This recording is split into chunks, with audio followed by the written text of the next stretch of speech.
Luke 21:24, and they shall fall by the edge of the sword, and shall be led away captive into all nations, and Jerusalem shall be trodden down of the Gentiles until the times of the Gentiles be fulfilled. With that being said, peace, shalom, shalom. First and foremost, giving honor and praise to the God of Abraham, Isaac, and Yaakov. Giving double honors to 7130 South Chicago that taught me this truth. And giving double honors to all the brothers and sisters that the Creator has awoken in these last days. With that being said, peace and shalom. All right, brothers and sisters, I want to go into part 2, dealing with the times of the Gentiles, right? And what we were showing is that the writers of quote-unquote, the writers of what you would call the King James Bible, when they're speaking of the Gentiles, they're speaking of anybody that's not of the nation of Israel. And that's not true, brothers and sisters. The times of the Gentiles will basically start with the Greeks, and then later on with the Romans, and then later on it's going to go into the 10 toes, which is the 10 nations, that comes out of quote-unquote the Caucasus Mountains. And see, this is basically history that a lot of these quote-unquote so-called white people don't really want to deal with, right? It's because when you go into that history, you're going to see them for who they really are. What is their genesis and things of this nature, even though their genesis really goes all the way back to so-called black people. But we talking about the time that Europe, or what we would call Europe, was separated from quote-unquote Africa. Because in my perspective, I believe that a lot of these lands were originally connected to one another. But through the earth continuing to evolve and go through different metamorphoses,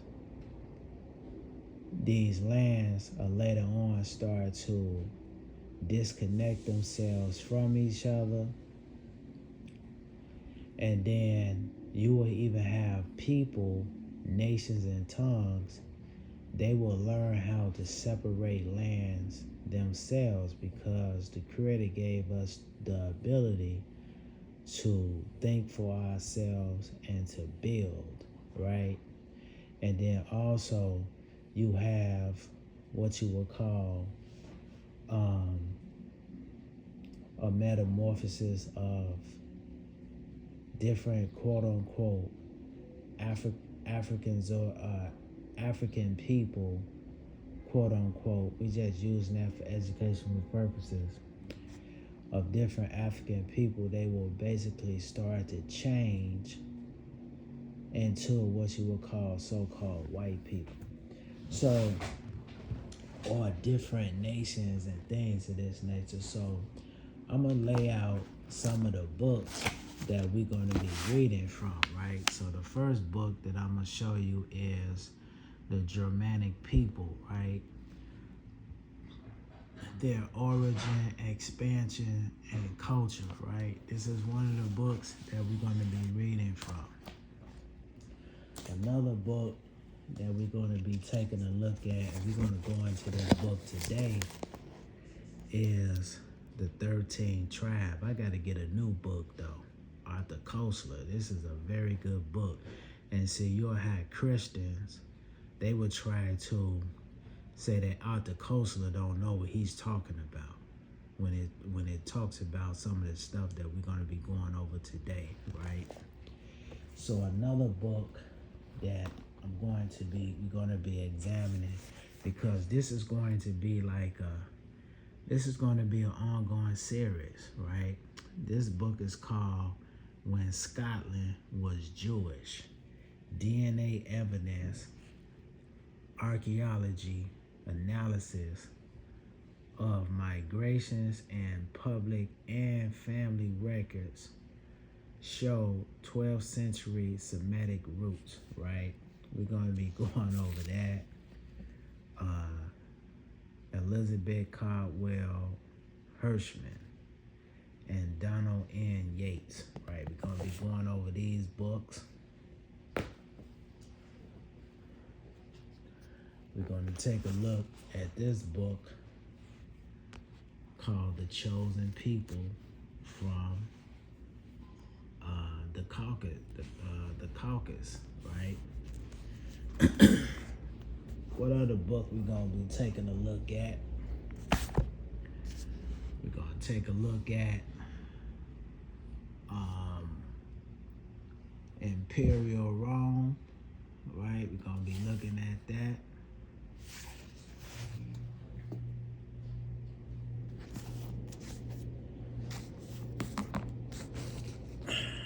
We're going to take a look at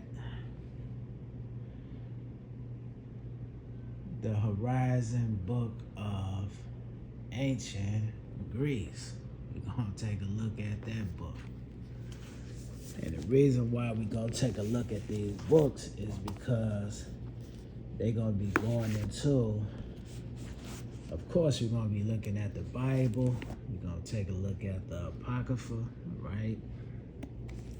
We're going to be looking into the Josephus, So this is going to be a long series, because the reason why I wanted to do this is because, when you eat food, right? They say the best way to eat food is to eat it slow. Because when you eat your food slow, you're able, when I say eat the food slow, you chew your food. So when you chew your food, you're going to extract everything that's in the spoon that's in the plate and the spoon that you put in your mouth, right? Because a lot of times they say when you don't chew your food properly, your food don't digest. So the reason why we got all these books is because we want to extract every aspect of the book, these books, so we can understand who the Gentiles are from a historical standpoint of view. It's because no longer can we look to the Christian church or the Roman Empire or the Roman Catholic Church to define for us, the so-called black man, on what history is talking about, because what it has proven is that these people have distorted, quote-unquote, history, and they have done it on purpose. So let's look at this, right? Let's look at the footnote. Luke 21:24. Now check this out. It says the times of the Gentiles began. It says the times of the Gentiles began with the captivity of Judah under Nebuchadnezzar. And see, that's wrong, brothers and sisters, is because Nebuchadnezzar, or the Chaldeans, I believe that they were either Shemites or Hamites, right? But the Shemites or Hamites are not Gentiles. And we understand, see, this is the way that we've been taught. Is because a lot of times the so-called white man, what he'll do is he will use quote-unquote technology to misconstrue the people. So when you look at the definition of quote-unquote Gentile, the Hebrew definition says goy or goyim, right?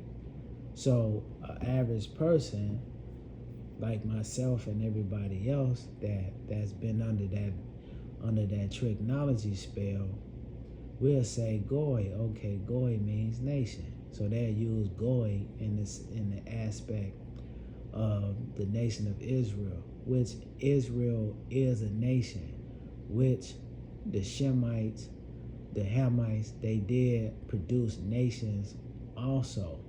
But when they're talking about the Gentiles, they're specifically talking about the children of Japheth or Japhet. Some people say Japhet. That's who they were talking about. So when we talk about the term goy, you don't know no better. It'll say, you'll be like, well, okay, the Hamites, they're a nation. The Shemites, a nation. And then they produce kids. So when we talking about Gentiles, we talking about everybody. But that's not correct, brothers and sisters. That's not correct.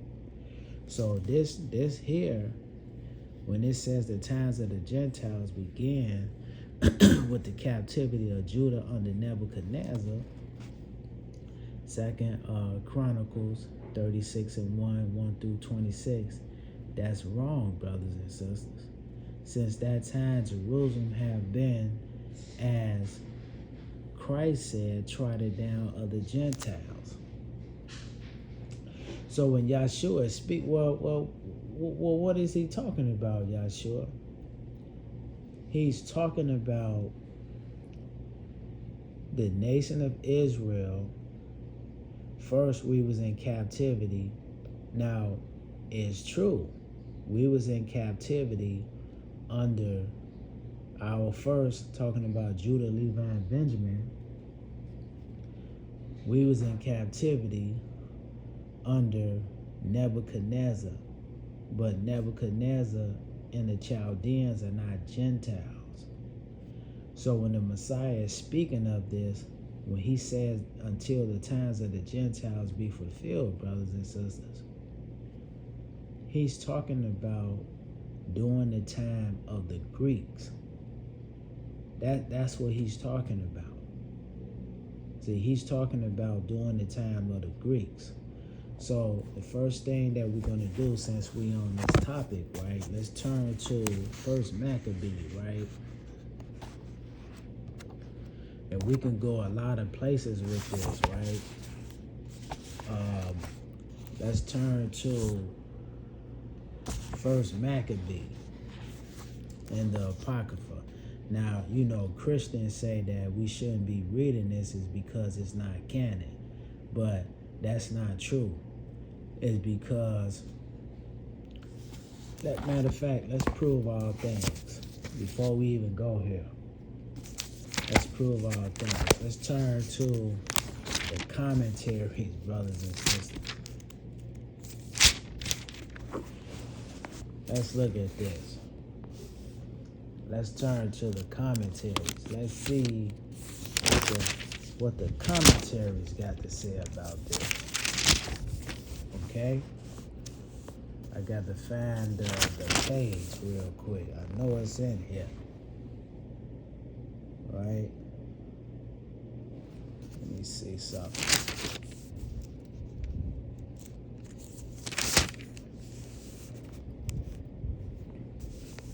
One second, brothers and sisters.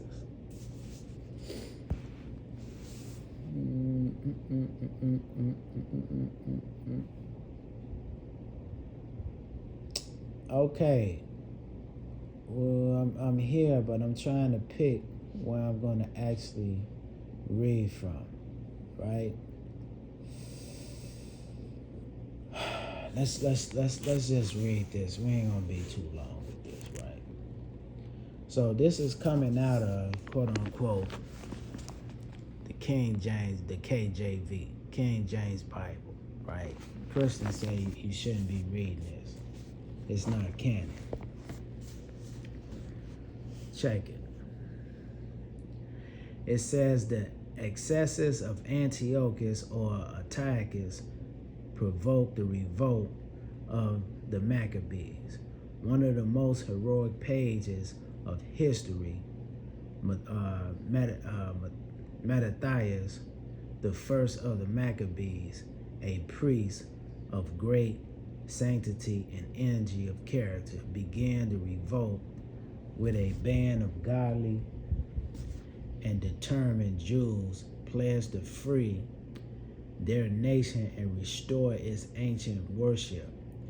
He was succeeded by his son Judas, which is Judas Maccabeus, known in history as Maccabeus, from the Hebrew word for hammer. He was assisted by 4 brothers, whom Simon is best known.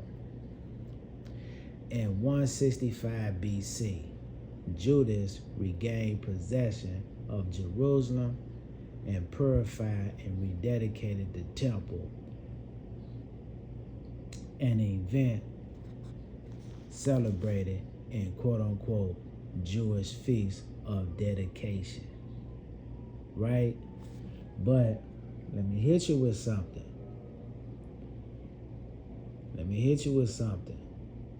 This is why we doing this lesson, brothers and sisters, and we're gonna be doing lessons on the Maccabees too. I'm gonna be doing some stuff on the Maccabees also, because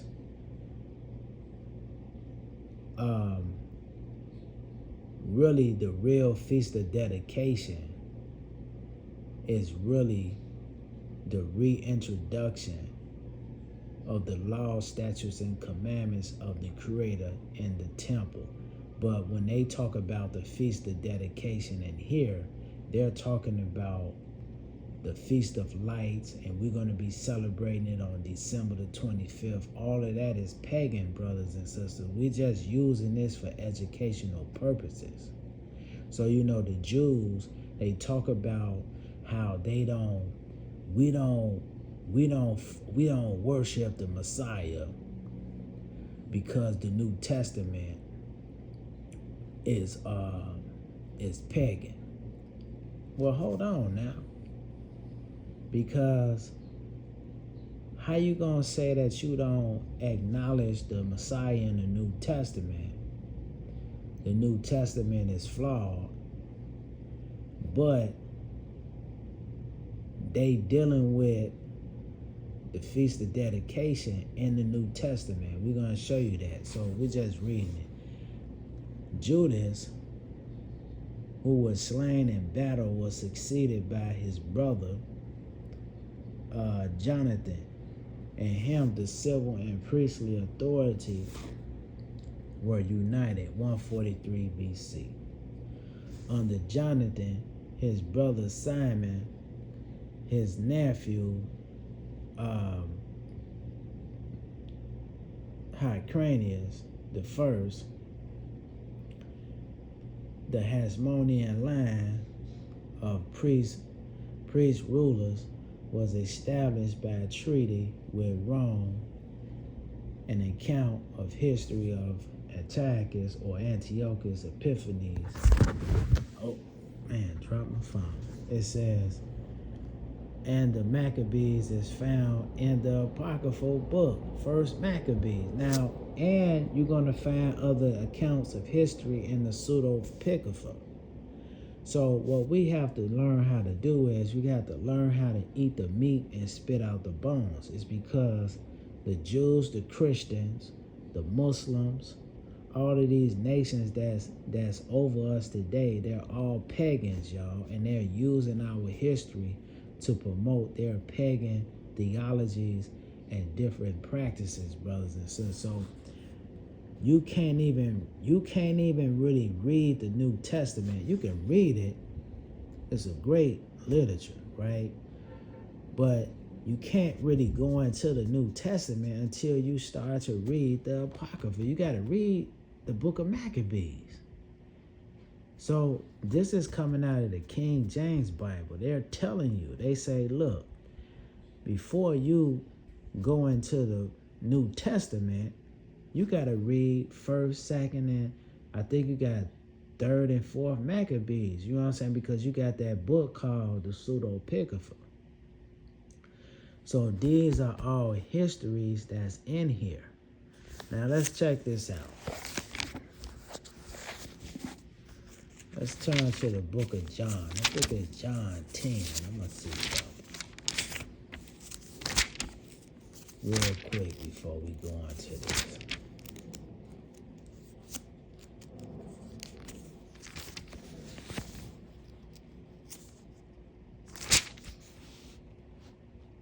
Is it John? Okay. John 10. Now you notice, check this out. At the top, Jesus asserts his deity.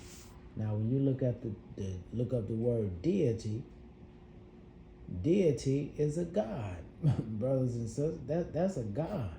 See? So let's take a look at this.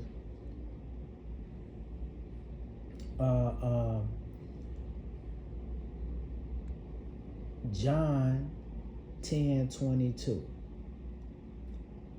It says, and it was at Jerusalem, the feast of dedication. What are they talking about? They're talking about what allegedly that they were doing, and where? During the book of during the time of the Maccabees. And it was winter. Yahshua walked in the temple in Solomon's porch. Now, why are they saying this? Why is the writer conveying to the reader, right? Jesus asserts his deity. It's because what they're really telling you in the book of Maccabees is when they was rededicating the temple, because mind you, they had fought a 3-year war against the Greeks. And when they fought a 3-year war against the Greeks, they came to rededicate the temple. But because we didn't have a priest, and because the priests were the people that they knew how to, they knew about all the holy things. But mind you, prior to that, the Greeks had burnt a lot of our history. They destroyed a lot of our stuff. So what they started to do is they started to mix and mingle our history with the customs and traditions of the Greeks. So when they talking about, because this is coming from a Christian perspective, when the Christians is talking about Jesus assert his deity, what are they talking about? They saying that Yahshua or Jesus is the nation of Israel's God. That's really what they saying.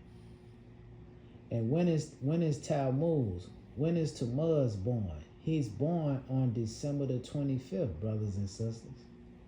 So this is what I'm saying to us, is that we have to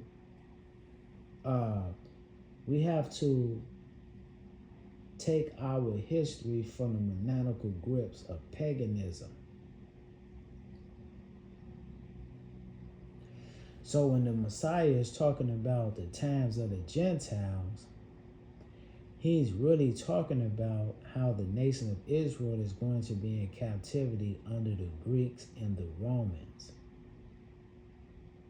And later on, the European common market system. That's really what he's saying. So let's look at something, right? Well, if that's the case, y'all sure, then why are you reading from the book of Maccabees? It's because it's our history. It's the so-called Negro history. See, this is Negro history. But our history has been taken on a joyride by the Gentiles, y'all. See, the Gentiles have taken our history, and they have spiritually molested our history with their customs and traditions. That's why you got to be able, when you're reading, you have to read with your third eye. And what is your third eye? Your third eye, that's your spirit, to be able to see things for what they are. So let's look at this. The first book of Maccabees, first chapter, first verse. Now this is the third beast. This is Greece. And it happened after Alexander, the son of Philip the Macedonian, who came out of the land of Kittim. Now, who is the people of Kittim, right? Let's look at this. Let's turn to the Zondervan Pictorial Bible Dictionary. See, these are Gentiles. Some people say that they say that the Greeks, you got Israelite brothers, they say that the Greeks are Edomites. No, it's not. Well, if you look in the Jewish encyclopedia, man, you gotta question everything, these people, because if you don't understand the story, man, these people will say anything. Let's look at something real quick.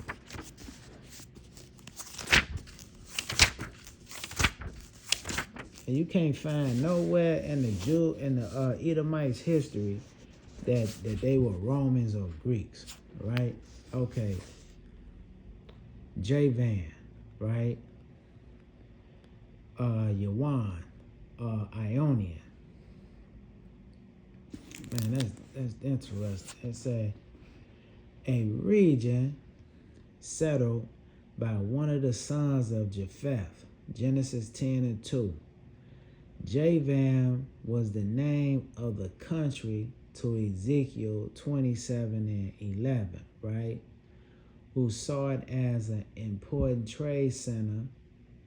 So Javan, Greek Ionia, came to be the name of Greece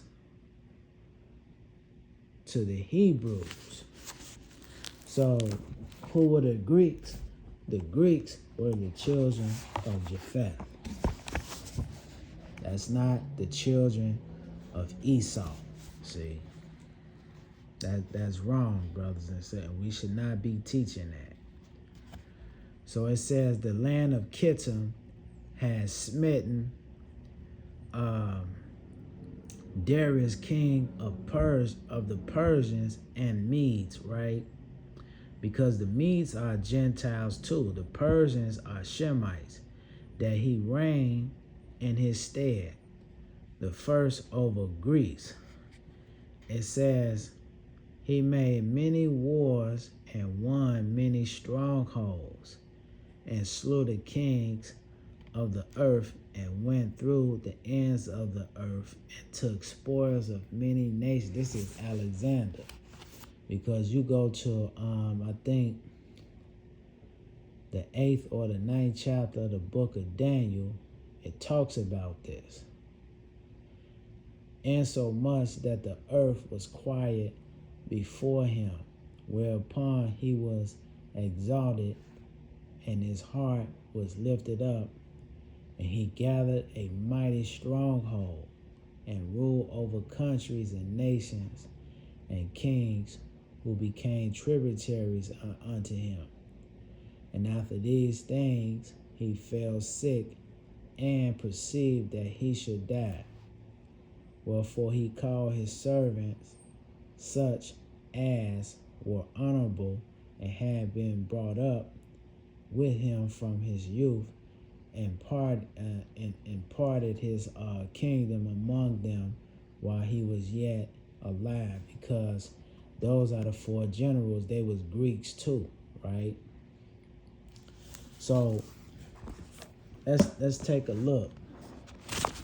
Let's turn to, because we got it here.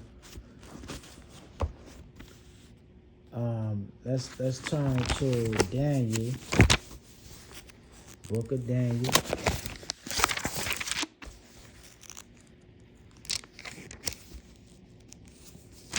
Let's turn to the 7th chapter real quick.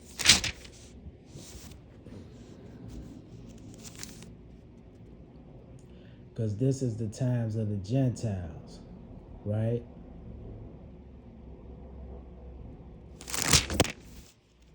Seventh chapter, book of Daniel. Now, like I said before, we did go into captivity under the Chaldeans, right? Or the Medo-Persians, right? We did go into captivity under them. But why you don't start with the Medes is because the Greeks and the Romans were a power within themselves.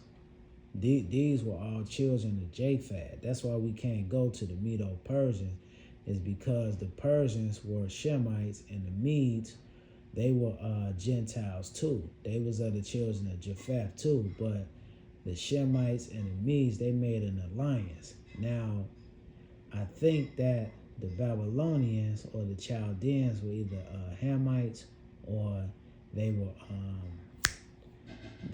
Shemites. I gotta look more into that. But you gotta start here. It's because the Greeks were an empire within themselves. And when you trace their lineage, they go all the way back to Japheth, which is what you would call the Isles of the Gentiles, right? So it says, and behold, it says, after this I beheld, and lo, another like a leopard, which had upon his back of it wings, 4 wings of a fowl. And what does the 4 wings represent? The 4 wings represents the Greek kings that's going to take over after Alexander dies. And the beast had also 4 heads, because the 4 heads and the 4 wings are both really the same. It's because Alexander represents the leopard, see, and the 4 wings represents the leadership that took over after Alexander had died. But the leopard and the wings represents the Grecian Empire. But we just saying that the leopard, Alexander, represents the power of the Greeks, and the 4 wings and the 4 heads represents what? Ptolemy, Lycomaeus, Seleucid, I can't think of all their names right now. I got it written down somewhere, but I don't have it right now. But it was basically, matter of fact, let me try to find it real quick. These were considered what you would call the 4 generals. They was quote unquote the Greek power that was still ruling after Alexander died, right? So I got it written down right here. Check it out. The 4 generals: Cassander, Macedonia, Lysimachus, Thrace and Asia Minor. Seleucid Empire. Ptolemy, Egypt, right? So that's 4. Cassander 1, Lysimachus 2, Seleucus 3, Ptolemy 4, right? So when we talking about this, when it says, after this I beheld, and lo, another like a leopard, that represents Alexander, because he's representing who? Greece, which had upon the back of it 4 wings of a fowl.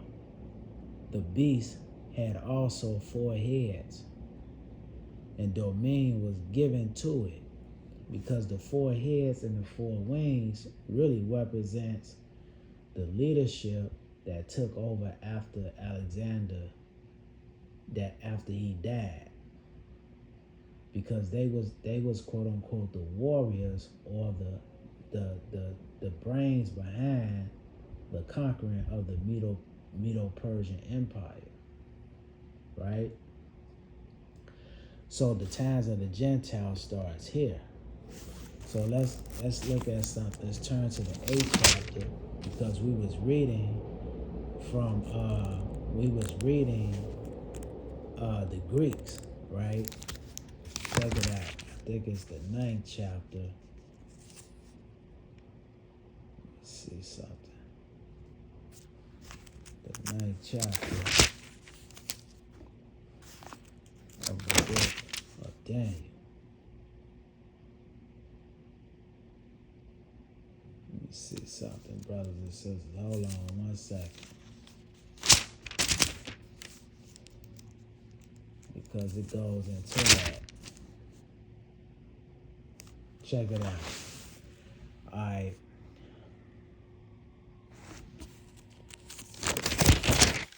Let's look at this, right? Okay, we're in the 8th chapter of the book of Daniel, verses 1. 8th chapter, Daniel, verses 1. In the 3rd year of the reign of King Belshazzar, a vision appeared unto me, and unto me, Daniel, after that which appeared unto me at the first. And it says, and I saw in a vision, and it came to pass when I saw that I was at Shushan in the palace which is in the province of Elam. I saw in a vision, and I was by the river of Ulai. Then I lifted up my eyes, and I saw, and behold, there stood before the river a ram. Because, in the 6th chapter, the 7th chapter, and I believe the 6th verse of the book of Daniel, it referred to the Greeks as a leopard that had 4 wings.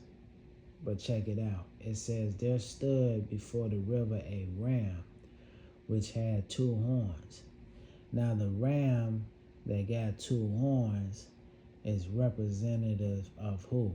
The Medo-Persian Empire, brothers and sisters. Because like I said, they made an alliance to take down the Babylonians, which was ruled up under Nebuchadnezzar. It says, and the 2 horns were high, but one was higher than the other. And the higher came up last, right? Because I think that the higher was, quote unquote, the Persians. Because when you go into the 13th chapter, matter of fact, let's put a pin in it real quick, and we're gonna show and prove. Let's turn to the book of Isaiah, the 13th chapter. Isaiah 13, right?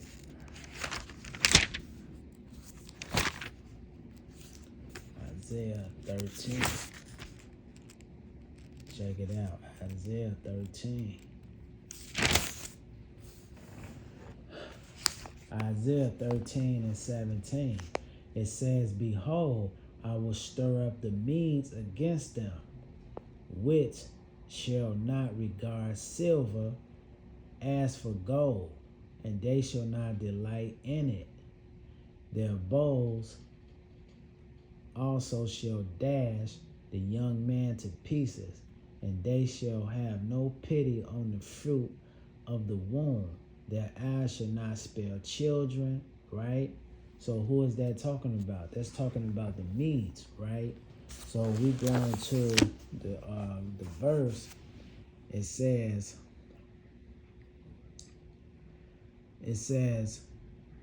and the two horns were high, but one was higher than the other, and the higher came up last.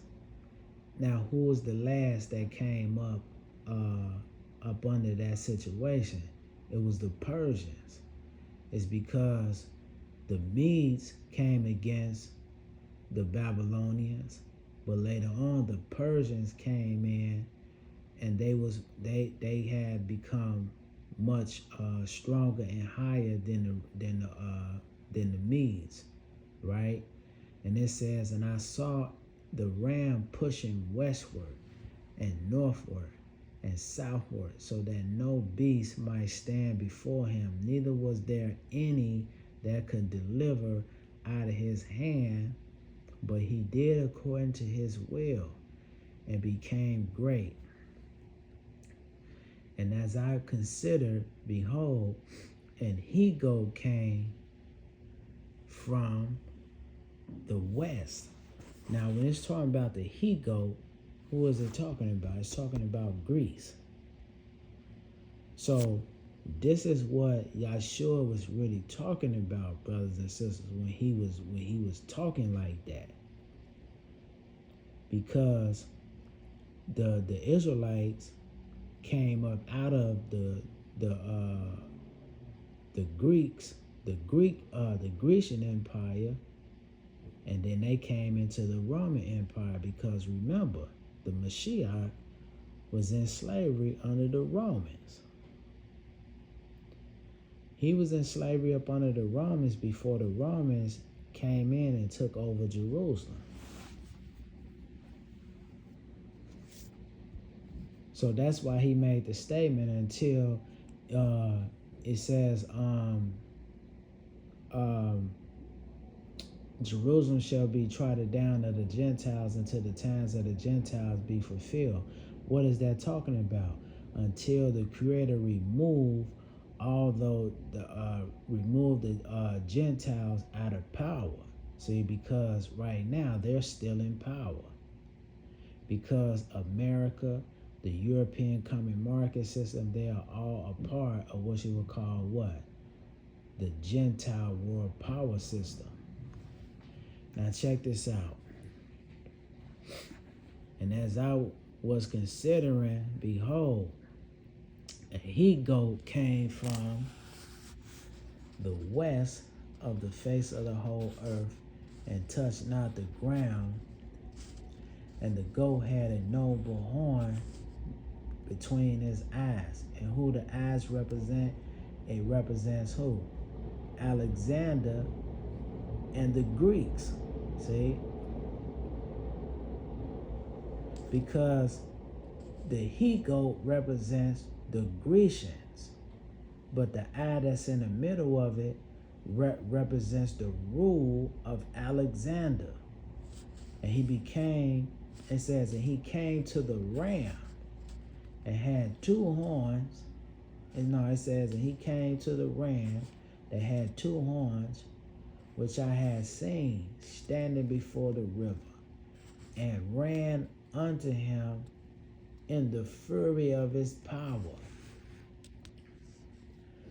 And I saw him come close unto the ram, and he was moved with choler against him, and smote the ram and brake his two horns, and there was no power in the ram to stand before him, but he cast them down to the ground and stamped upon him, and there was none that could deliver the ram out of his hand. Therefore the he-goat waxed very great, and when he was strong, the great horn was broken. Talking about how Alexander ended up dying. And for it came up 4 notable ones, toward the 4 winds of heaven. So when we talking about the 4 notable ones, we talking about who? Ptolemy, Lysimachus, Seleucid. The 4 generals. Matter of fact, let's get that again. I'm going to show that again. 1 second. Cassander, Lysimachus, Seleucus, and Ptolemy. Those were the 4 generals. Now these are ones that I accumulated. Now, when you read certain other histories, they will say some of these names, but they will have different names too, right? So when we looking at this, we gotta see we talking about the Gentiles, y'all, because the Gentiles starts with the children of Japhet, brothers and sisters. Now let's look at something real quick before we go into the 7th chapter, right? Matter of fact, we're gonna save the Romans for the next one, right? But let's check it out. Let's turn to Genesis. Because when you look up the Hebrew word goy, right? The Hebrew word goy is singular, and it's really talking about the 7 sons, right? So it says right here, 10th chapter, 2nd verse, the sons of Japhet, Gomer, Magog, Madai, Javan, Tubal, Meshach, Tyrus, right? That's 7. That's goy. Because these are nations. 1, 2, 3, 4, 5, 6. No, hold on 1 second. 1, 2, 3, 4, 5, 6, 7. That's goy. Now check this out. The sons of Gomer, Ashkenaz, Rephath, Togarmah. Sons of Javan, Elisha, Tarshish, Kittim. Because you will see Kittim in the 1st chapter of the book of Maccabees.